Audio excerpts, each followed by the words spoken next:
Madame, Monsieur, bonsoir. 18e jour depuis le début de l'opération militaire russe en Ukraine. Ce soir, nous tenterons de mettre la lumière sur cette crise énergétique qui frappe de plein fouet le vieux continent et menace de rebattre les cartes du marché. Entre les craintes d'un shutdown russe et les espoirs d'alternatives nouvelles, la crise s'étend à d'autres secteurs tout aussi stratégiques, à l'image de la sécurité alimentaire et tout récemment la marine marchande. Autant de points que nous allons décortiquer et débattre avec nos invités ce soir. Bonsoir, Monsieur Francis Perrin. Vous êtes expert en énergie. Vous êtes en direct avec nous via Skype. Bonsoir. Et bonsoir également à Monsieur Nazim Sini, professeur d'économie à l'université Aix-Marseille 1. Bonsoir, vous nous rejoignez depuis Skype également. Bonsoir, merci à vous. Et pour m'accompagner sur le plateau, Khaireddine Batache, journaliste chez Al24 News. Bonsoir monsieur. Bonsoir Fatma. Il y a quelques jours à peine, le président américain Joe Biden a mis en exécution ses menaces d'embargo sur l'énergie russe, des sanctions américaines qui concernent le gaz et le pétrole. On va dans un premier temps donc, dans cette émission, revenir sur cette annonce. Que représentent réellement le pétrole et le gaz russe dans le marché américain, Monsieur Perrin? Le 8 mars, comme vous l'avez rappelé, le président Joe Biden a annoncé un embargo sur le pétrole importé de Russie, les produits raffinés importés de Russie, le gaz naturel liquéfié importé de Russie et le charbon importé de Russie. C'est une décision bien sûr importante parce que, à ce jour, depuis le début de la guerre, le 24 février, les sanctions, pourtant déjà très importantes, adoptées par les pays occidentaux, dont les États-Unis, ne portaient pas directement sur le secteur de l'énergie. Oui. Ces sanctions pouvaient frapper et frappent indirectement le secteur de l'énergie, mais c'est la première fois qu'un chef d'État, en l'occurrence Joe Biden, cible directement des éléments clés pour l'économie russe, pétrole, gaz et charbon. Alors les Américains, évidemment, peuvent faire cela. Pourquoi? D'abord parce qu'ils sont les premiers producteurs mondiaux de pétrole et les premiers producteurs mondiaux de gaz naturel grâce à leur pétrole et à leur gaz non conventionnel qu'on appelle souvent pétrole et gaz de schiste. Deuxième élément, ils sont très peu dépendants des importations énergétiques venant de Russie. Ils n'ont pas besoin du gaz russe. Ils sont un très gros exportateur de gaz sous forme de gaz naturel liquéfié. Et pour le pétrole et les produits raffinés, ils importent un petit peu de pétrole. Ils ont quelques importations pétrolières venant de Russie, oui, mais qui ne représentent pas grand-chose par rapport à leurs importations totales et par rapport à leur consommation. Et qu'en est-il sur l'impact sur la Russie finalement, sur le moyen terme? Quel impact cela va-t-il réellement avoir sur la Russie? Alors, sur la Russie, pas un impact énorme, parce que justement, ils n'exportent pas beaucoup d'énergie vers le marché américain. La Russie exporte son énergie, en particulier hydrocarbures, pétrole et gaz naturel, vers deux principaux marchés, l'Europe d'abord et l'Asie ensuite. Et pour l'instant, ni les pays européens, ni évidemment les pays asiatiques n'ont pris de mesures frappant directement les exportations russes vers leur territoire. Par contre, ce que l'on observe, c'est que les sanctions financières adoptées par les pays occidentaux, Union européenne, États-Unis, Royaume-Uni, Canada, Japon, Australie, ces sanctions commencent à gêner une partie des exportations pétrolières russes pour deux raisons. Les transactions pétrolières doivent être financées et ça devient pas très simple. Deuxième élément, l'élément de la réputation. On observe que certaines compagnies pétrolières occidentales, certaines banques occidentales, certaines sociétés de négoce occidentales hésitent à faire des transactions sur le pétrole russe, ce qui oblige Moscou à casser les prix, y compris parfois avec des décotes pouvant aller jusqu'à $20 par baril, pour écouler ces cargaisons de pétrole, même si à ce jour, en dehors des États-Unis, il n'y a pas en Europe et en Asie d'embargo sur le pétrole et sur le gaz russe.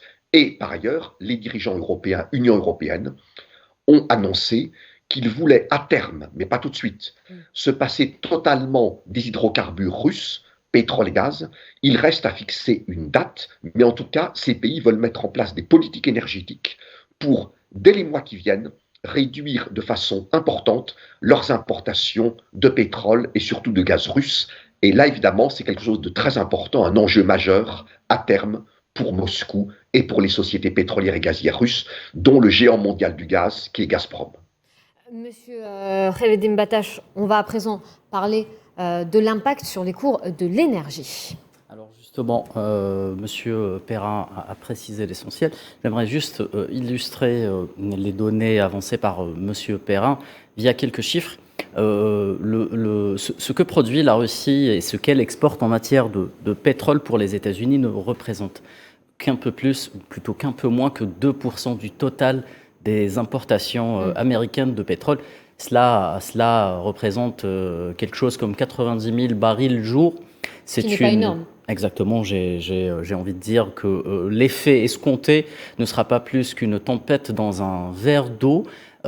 Si on met bout à bout les exportations de pétrole russe vers les États-Unis et les exportations canadiennes, les 4 millions de barils jour que pompe le Canada pour le marché américain, j'ai envie de dire qu'il n'y a pas photo sur ce thème-là. Donc, les conséquences, on va dire, attendues à la suite de la décision prise par le président américain Joe Biden font office d'effet psychologique, on va dire, et aussi un effet de pression que pourrait produire cette décision sur certains pays européens, les incitant à suivre donc le modèle américain et à couper avec le pétrole et le gaz, ce qui est plus compliqué, russe pour l'Europe, une décision qui semble tarder à venir d'après ce que l'on a comme données. Monsieur Nazim Sini, je m'adresse à vous à présent. Plus concrètement, les conséquences se voient déjà au niveau des stations essence. Vous l'avez certainement constaté en Europe avec des prix dépassant les 2 € le litre d'essence ou de diesel.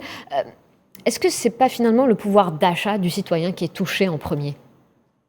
Ah, mais clairement, vous savez que cette crise qui concerne la Russie et l'Ukraine va avoir un impact durable et surtout à long terme sur l'économie mondiale. Je ne vous fais pas rappeler que nous sortons de 2 années de pandémie qui a complètement déstabilisé les chaînes logistiques et toute l'industrie manufacturière. Et puis, nous enchaînons sur ce conflit qui s'enlise. Et vous savez, on dit que chaque semaine d'enlisement dans un conflit de ce type, c'est 5 $ de surenchérissement sur les cours mondiaux du pétrole. Et effectivement, cette inflation, le risque majeur, c'est qu'elle se transforme en hyperinflation. Parce qu'il faut savoir que beaucoup de secteurs ont besoin, comme matière première essentielle à leur production, le gaz et le pétrole. Et les conséquences aussi commencent à se faire ressentir. Je prends l'exemple de la semaine dernière. Je ne sais pas si ça vous a échappé, mais le groupe Volkswagen, donc numéro 2 mondial de l'automobile, a décidé de procéder à des arrêts de production puisqu'il avait des difficultés d'approvisionnement de la part de ses fournisseurs venant d'Ukraine et venant de Slovaquie. Donc ça pose véritablement un vrai problème, notamment sur le pouvoir d'achat. Et vous savez, ce n'est pas forcément une bonne nouvelle pour les pays producteurs de pétrole que lorsqu'on voit que les prix du cours explosent, puisque derrière, la plupart des produits que nous importons vont être impactés également. C'est-à-dire qu'il y aura une sorte de double effet levier avec des exportations qui vont, pour les pays producteurs de pétrole, qui vont augmenter, mais aussi derrière les dépenses d'importation qui vont aussi exploser. Donc ça pose un véritable problème si vous voulez, d'économie globale, de macroéconomie, mais aussi des géopolitiques tout simplement. Kheledim, vous voudriez peut-être rebondir sur la réponse ? Eh bien, tout simplement, la meilleure manière de rebondir, ce sera encore une fois d'apporter des chiffres concrets. Alors, entre le 7 et le 11 du mois en cours, les prix aux stations d'essence européennes ont explosé. On va donner quelques chiffres. En Allemagne, au 11 mars, donc, nous avons l'équivalent de l'essence, ce qu'on appelle l'essence normale en Algérie, c'est-à-dire le E95, qui touche les 2,3 €. Je ne sais pas si vous l'imaginez, Fatma, c'est tout simplement énorme, alors que le diesel est à environ 2,1 €. L'exemple le plus frappant, c'est celui de la France, où tous les prix des carburants disponibles à la consommation ont dépassé les 2 €. Et là, j'ai envie de poser une question à Monsieur Perrin. Est-ce que ce qui arrive, Monsieur Perrin, en ce moment sur les marchés de carburant en Europe ne mettent pas à mal quelque peu les politiques visant à imposer des taxes carbone sur les prix des carburants ? C'est des politiques notamment avancées par les partis écologistes en France ou ailleurs. Merci de votre question. Il y a 2 jours, donc vendredi soir, à Londres, à la clôture des marchés, le pétrole Brent, produit en mer du Nord, était à $112 par baril.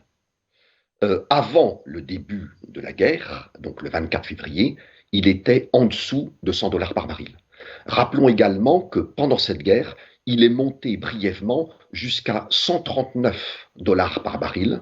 Il faut garder en tête, pour nos téléspectateurs, que le record historique du prix du Brent, juillet 2008, c'était $147 par baril.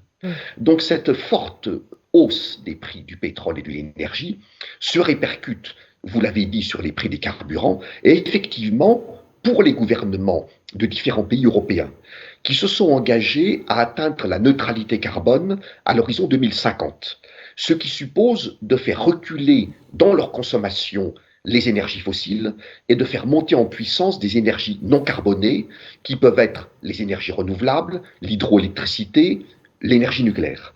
Oui. Ces gouvernements actuellement qui ont cet objectif de long terme sont face à une difficulté de court terme liée à la crise puis à la guerre russo-ukrainienne. Cette forte hausse des prix des carburants, du gaz, de l'électricité entraîne des difficultés économiques, sociales et politiques, mécontentent évidemment leur électorat. Et vous savez qu'en France, nous sommes en période électorale, avec une élection présidentielle dans les semaines qui viennent, des élections législatives, donc c'est évidemment important pour les autorités françaises, d'où des mesures prises, bouclier tarifaire pour le gaz et l'électricité en octobre dernier, et puis tout récemment, l'annonce d'une réduction de 15 centimes par litre pour les prix des carburants à compter du 1er avril, et ce n'est pas un poisson d'avril. Donc dans ce contexte économique, social et politique très compliqué pour divers pays et gouvernements européens, évidemment, on ne parle pas énormément en ce moment à court terme de taxe carbone et d'augmenter la taxe carbone, ce qui normalement devrait découler des plans européens à long terme, Union européenne, neutralité carbone à l'horizon 2050. Mais est-ce que cela ne relance pas le débat sur l'importance d'accélérer le processus énergétique vert à travers le développement peut-être des énergies renouvelables ? Tout à fait. Lorsque les Européens, donc Union européenne, les 27 pays membres, se sont réunis récemment à Versailles, dans un sommet européen, convoqué par la France qui assure la présidence de l'Union européenne pour le premier semestre 2022, l'une des priorités évoquées a été d'accélérer la transition énergétique pour devenir le plus rapidement possible, ce qui ne veut pas dire tout de suite, moins dépendant des énergies fossiles, donc pétrole, gaz naturel, charbon, donc moins dépendant des hydrocarbures et du charbon venant de Russie. On a donc fait un lien entre les impératifs environnementaux et climatiques et puis les impératifs géopolitiques. Et c'est vrai que les deux peuvent aller ensemble à moyen et à long terme. Mais à court terme, évidemment, les opinions publiques, les industriels ont peur d'une pénurie de pétrole et de gaz, principalement, qui sont deux énergies essentielles. Le pétrole d'abord, le gaz ensuite. Et donc, la difficulté pour les gouvernements, c'est comment articuler des préoccupations de très court terme liées à la guerre en Ukraine et à ce qu'elle pourrait avoir comme conséquences énergétiques négatives, sans perdre pour autant de vue leur boussole à moyen, long terme et très long terme avec la transition énergétique. Et dans la politique et en géopolitique, articuler ces différents horizons temporels n'est jamais simple. Et justement, en parlant de développement des énergies renouvelables, l'Algérie, qui est un sérieux candidat, on regarde cette déclaration du ministre de la Transition énergétique, Benatouzziane. Effectivement, il y a un intérêt dans le domaine des énergies renouvelables, un intérêt surtout de la part des pays qui sont leaders en matière de développement des énergies propres. La preuve, on a reçu beaucoup de délégations et de représentants de pays étrangers. Ça reste à l'état théorique. On attend pour passer à l'étape de concrétisation de ces projets et surtout l'expertise et la connaissance de ces pays en matière de développement des énergies renouvelables. Khaireddine, un commentaire sur ces déclarations du ministre? Eh bien, monsieur le ministre Benatou Ziyad, ministre algérien de la transition énergétique, a tout dit. L'Algérie qui est sur tous les fronts sur le dossier énergétique actuellement, mais elle est beaucoup plus intéressée justement par le développement de ces, entre guillemets, gisements solaires, via la publication tout récemment d'un cahier des charges et d'un appel d'offres international pour la fourniture de 1000 mégawatts d'énergie solaire. Oui. L'on attend que les pays autrefois intéressés par l'énergie solaire de l'Algérie, notamment à travers le projet Mornay Desertec, reviennent cette fois-ci à la charge avec plus de volonté et plus de conviction, car il y a matière à générer beaucoup d'énergie solaire.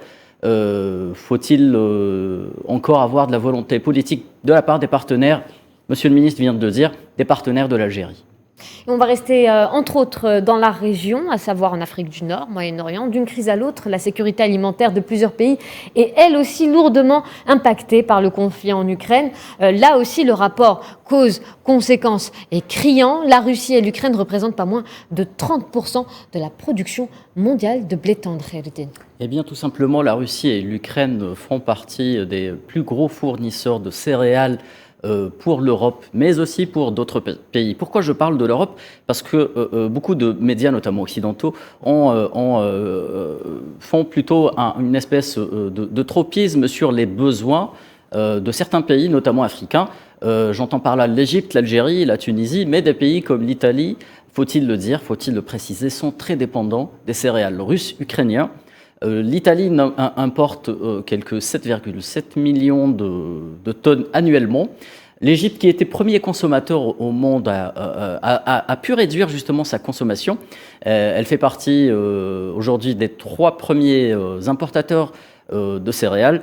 La Russie et l'Ukraine, mais également la Lituanie et la Lettonie, qui seront forcément impactés par les restrictions russes et ukrainiennes sur leurs exportations de céréales, devront prendre plus sérieusement les mêmes décisions. Elles passeront dans une espèce de protectionnisme alimentaire vis-à-vis de leurs clients. J'ai envie de dire, malheureusement pour les pays consommateurs comme l'Algérie, comme l'Égypte, comme la Tunisie ou encore comme l'Italie, le Nigeria, ces pays-là devront regarder vers d'autres marchés. Peut-être la France, le Canada, pourquoi pas aussi l'Argentine. Je tiens à préciser que le prix de la tonne de blé a dépassé les 458 euros la tonne. D'accord. Monsieur Nazim Sini, Khaireddine parle de protectionnisme alimentaire. Est-ce que vous souhaiterez réagir sur sa réponse ? Oui, tout à fait. Écoutez, vous savez que le blé est la base de tout aliment, tout aliment, on va dire, de première nécessité. Donc, il y a de véritables enjeux stratégiques et géopolitiques autour du blé. Et effectivement, je partage l'avis de Khaireddine pour dire que les pays importateurs doivent diversifier leurs sources d'approvisionnement en essayant de voir sur d'autres marchés, mais aussi tenter eux-mêmes, de par des politiques agricoles, des politiques incitatives, tenter de développer, si vous voulez, leur propre production locale. Tout ça dans un but qui serait si vous voulez, de dépendre un peu moins des marchés extérieurs et de ces volatilités. Donc effectivement, il faudrait voir comment l'ensemble des pays importateurs pourraient diversifier leurs sources d'approvisionnement et voir comment elles peuvent réduire leur dépendance vis-à-vis de la Russie et de l'Ukraine, parce que ça a un véritable impact et on le voit ne serait-ce que sur les prix des cours mondiaux.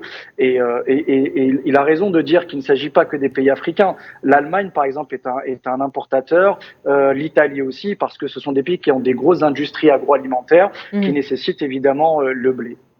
Et quelle est votre analyse justement sur la suite des événements, Monsieur Sini ? Écoutez, tout dépend de la suite de ce conflit. Pour moi, comme je l'ai dit précédemment, si le conflit s'enlise, on peut assister à des cours du pétrole qui peuvent dépasser les $150 allègrement.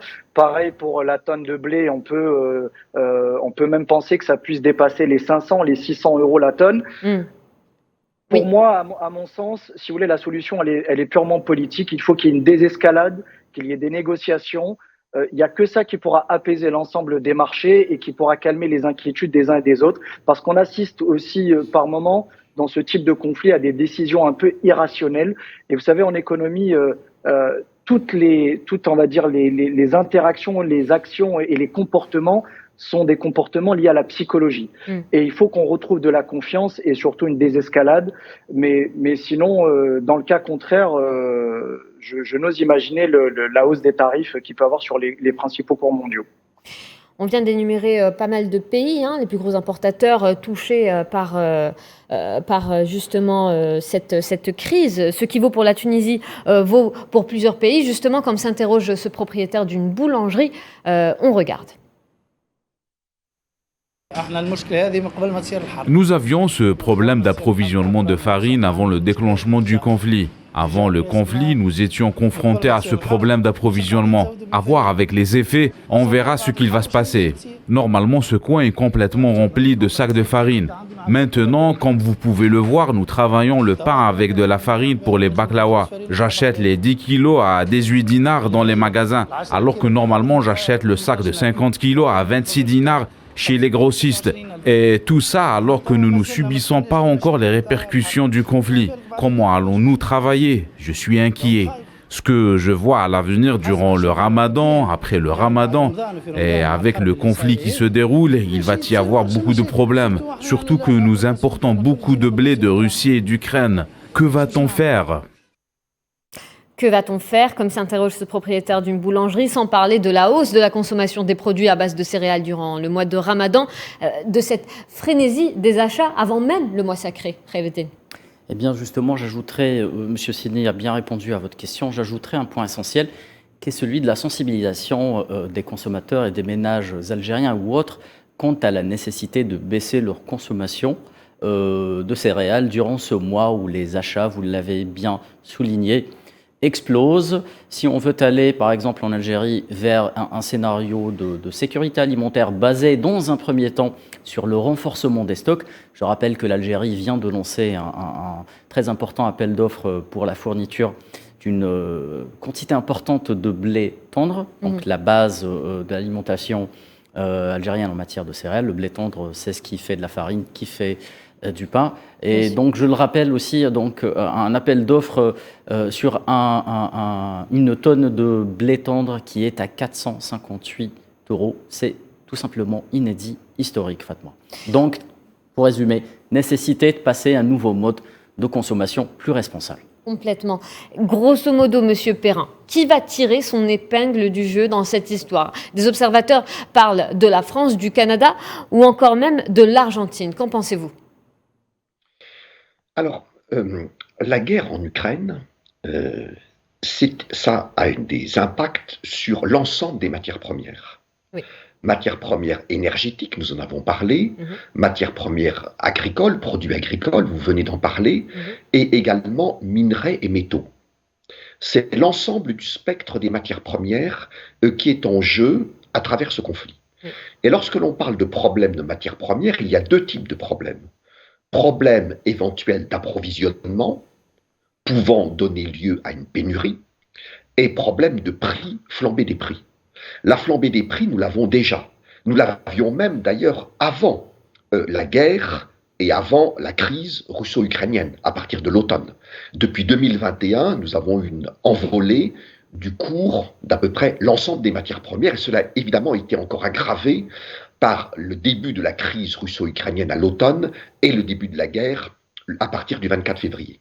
Pour l'instant, au moment où nous parlons, il n'y a pas au niveau mondial de problème majeur d'approvisionnement en termes de volume. Mais cela peut arriver demain, en lien avec cette guerre, et les marchés anticipent évidemment, comme ils le font toujours, ce type de scénario, ce qui pousse encore davantage les prix à la hausse. Alors, qui pourrait en profiter sur le plan agricole? Vous avez effectivement cité des pays, on pourrait ajouter bien sûr les États-Unis, première puissance agricole mondiale. Oui. Donc, ce sont des pays qui, effectivement, ayant une capacité importante, vont être favorisés. Pour ce qui concerne l'énergie, le pétrole, on peut penser aux pays de l'OPEP, l'organisation des pays exportateurs de pétrole, notamment au sein des pays de l'OPEP. L'OPEP, c'est 13 pays, l'Algérie en fait partie. Au sein de l'OPEP, des pays qui ont la capacité, s'ils le décidaient, de pouvoir produire et exporter plus. Et là, on pense notamment à l'Arabie Saoudite, aux Émirats Arabes Unis, au Koweït, donc je dirais les pays OPEP de la région du Golfe, qui ont des capacités disponibles, qui ne sont pas complètement utilisées.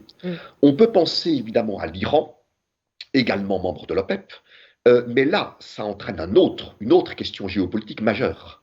C'est les négociations à Vienne en Autriche sur le programme nucléaire de l'Iran. Comme vous savez, Américains et Iraniens étaient sur le point de conclure un accord, sauf que ça a été bloqué par les Russes qui, à la dernière minute, ont sorti une carte de leur jeu pour dire on aimerait être sûr que les sanctions occidentales prises contre nous ne vont pas nous empêcher de commercer normalement avec l'Iran et qui ont bloqué la signature de l'accord. Si l'accord était signé demain, et ma phrase commence par un si, l'Iran a la capacité étant débarrassé d'une partie des sanctions américaines, de pouvoir produire et exporter plus de pétrole dans les mois qui viennent. Donc il y a plusieurs pays qui peuvent en profiter. Je dirais que tous les pays producteurs et exportateurs profitent de la hausse des prix à volume constant. Monsieur Perrin, est-ce qu'on pourrait dire justement, alors, est-ce que une fois que l'assiette, permettez-moi l'expression, des Européens, voire d'autres pays touchés, est-ce que cela amènerait-il les uns et les autres à plus de raisons?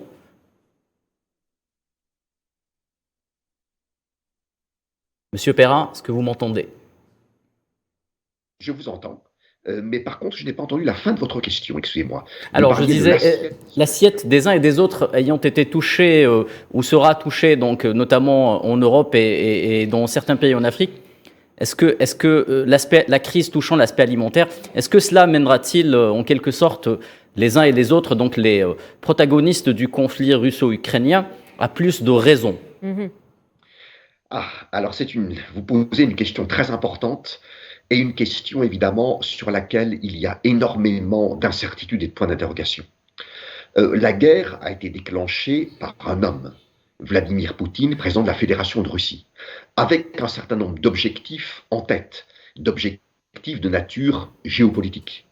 À quel moment le président russe va estimer qu'il est temps d'arrêter de faire parler les armes et de donner la priorité aux négociations? Il y a des négociations, bien sûr, on a vu des rencontres Russie-Ukraine, on voit des chefs d'État, je pense notamment au président français qui s'est entretenu 15 ou 17 fois avec M. Poutine depuis décembre. Donc la diplomatie n'a pas complètement été réduite au silence, mais pour l'instant, le président russe estime que sur le terrain, il peut continuer à avancer, à marquer des points, à être en position de force un peu plus tard pour des négociations. En fonction de la résistance ukrainienne, certainement plus forte que ce que les Russes anticipaient, résistance de l'armée ukrainienne, de la société ukrainienne, des pressions occidentales et des sanctions beaucoup plus fortes que ce que les dirigeants russes escomptaient. Est-ce qu'à un moment, que j'espère proche, mais je ne peux pas évidemment vous donner date, les dirigeants russes, à commencer par M. Poutine, vont se dire, là il est peut-être temps de chercher un compromis diplomatique. Mais au moment où nous parlons, malheureusement, la guerre continue à faire rage de plus en plus en Ukraine, avec son cortège de conséquences politiques et économiques néfastes, bien entendu d'abord pour les Ukrainiens, et également pour le reste du monde, à travers notamment le prisme des matières premières, y compris les produits agricoles que nous avons abordés dans cette émission. Complètement. Et justement, on va aborder un autre aspect qui a été impacté. Il s'agit de l'aspect logistique. On parle également d'un ensemble de sanctions touchant le secteur de la marine marchande russe. Certains pays européens, comme la Grande-Bretagne ou encore les Pays-Bas, interdisent l'accès au port des navires battant pavillon ou appartenant à des armateurs russes. Tout à fait, Fatma. Et ce phénomène, on commence à peine à en parler. Certains diront que c'est un moyen de contourner l'impossible embargo européen sur l'énergie russe. Nous avons des pays comme la Grande-Bretagne ou comme les Pays-Bas, exactement, qui imposent tout simplement un embargo ou bien l'interdiction aux navires battant pavillon russe, vous venez de le dire, donc de franchir ou d'amarrer dans des ports européens, en l'occurrence britanniques ou encore ceux des Pays-Bas. Qu'est-ce que cela pourrait produire comme effet? Eh bien, tout simplement, on parle déjà d'une certaine congestion au niveau de certains ports. Ça peut toucher également les primes d'assurance qui sont très importantes dans le secteur de la marine marchande. Rappelons-nous qu'on sort tout simplement et tout bonnement d'une phase de crise liée à la Covid-19 qui a Comme l'avait rappelé fortement Monsieur impacté Signy. le secteur Oui. du transport maritime Oui. et par extrapolation celui du commerce. Et justement, Monsieur Signy, je m'adresse à vous. Est-ce que cette situation ne va pas mener à une reconfiguration des échanges commerciaux, notamment pour la flotte mondiale de pétroliers et de méthaniers, peut-être? Oui, tout à fait. Mais vous savez que le transport maritime, c'est 80% du commerce mondial, si ce n'est plus. Donc le fait que l'on commence à toucher à des bateaux ou à des navires battant pavillon russe, c'est d'abord symbolique, mais c'est aussi stratégique. Donc je pense que l'ensemble on va dire des armateurs mondiaux sont en train d'évaluer et d'étudier les différentes possibilités qui s'offrent à eux. Je voudrais juste rajouter, parce que Khaleden a bien fait de le dire, qu'il y a eu aussi le blocage du bateau Evergreen au canal de Suez, qui a perturbé complètement la chaîne logistique, si vous vous en rappelez. Et aujourd'hui, on a une flambée des prix du transport maritime. On est sur des ratios du x6, voire du x7. Et je pense que ça peut amener d'autres armateurs, d'autres pays à pousser leurs pions et à quelque part se substituer aux navires russes. Donc, si vous voulez, cette crise va aussi avoir un impact à long terme, notamment pour abattre les cartes de la mondialisation qui étaient entre les mains de certains pays asiatiques, des Russes, mais aussi des États-Unis et en quelque sorte de l'Europe. Donc, on va assister dans les prochaines années, je pense très probablement, à une reconfiguration totale du commerce international. Et après avoir fait le tour de la question, il convient de revenir à la mère des sanctions occidentales imposées à la Russie, à savoir le système bancaire et financier. Le moins que l'on puisse dire, c'est que les effets d'annonce sont présents. Qu'en est-il de la réalité du terrain ?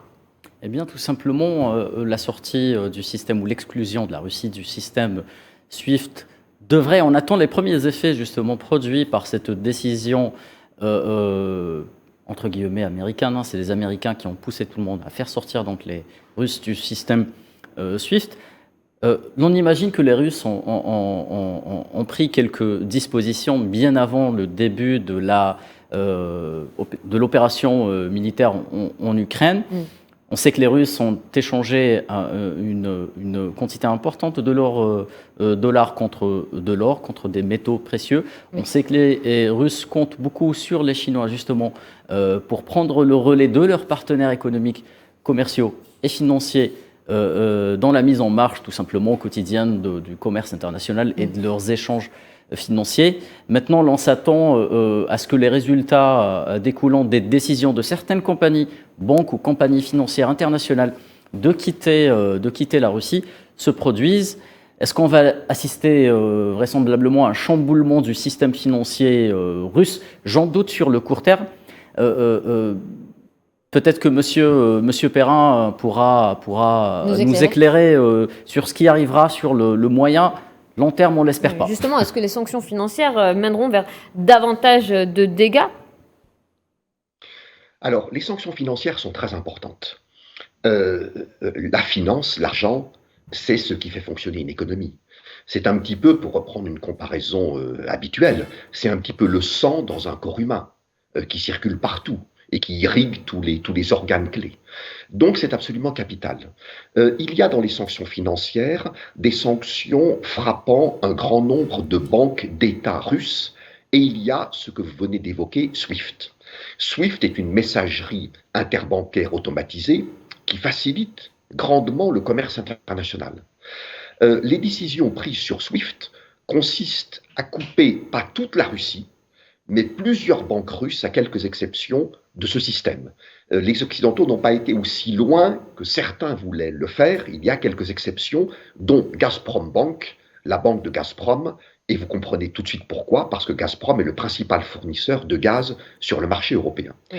Mais en tout cas, ces sanctions sont très dures. Elles commencent à mordre sur l'économie, y compris notamment sur les transactions pétrolières de la Russie. La Russie commence à avoir du mal à placer sur le marché certaines cargaisons de pétrole.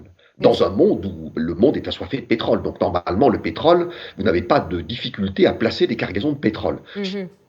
Surtout dans la période actuelle. Oui, ces sociétés financières. De l'Asie.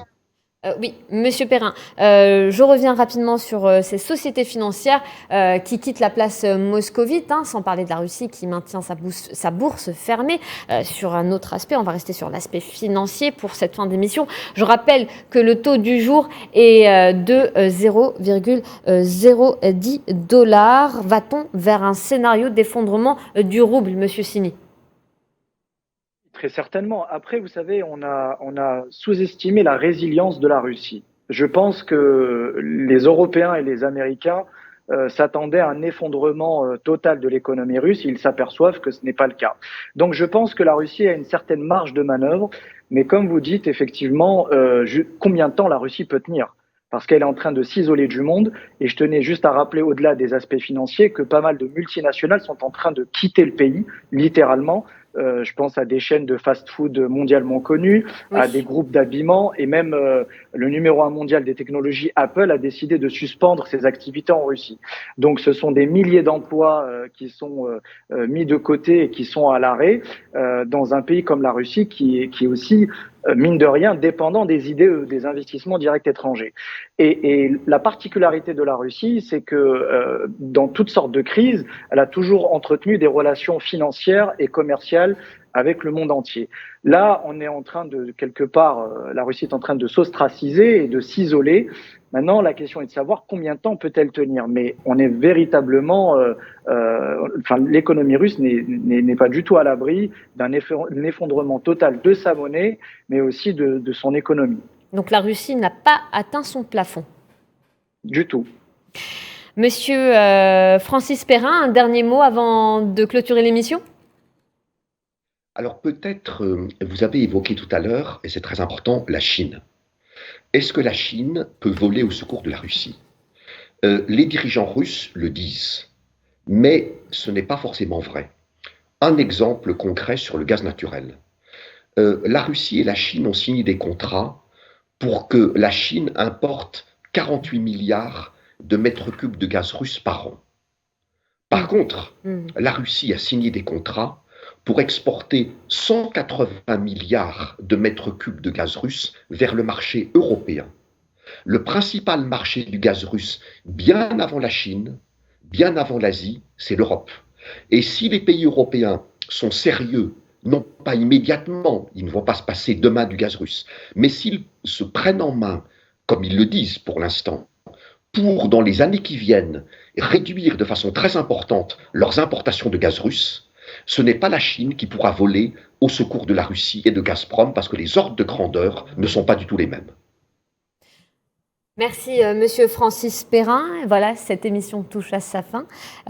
Vous étiez en direct avec nous, vous êtes expert en énergie. Merci à vous Monsieur Nazim Sini, vous étiez en direct avec nous. Je le rappelle, vous êtes professeur d'économie à l'université Aix-Marseille 1.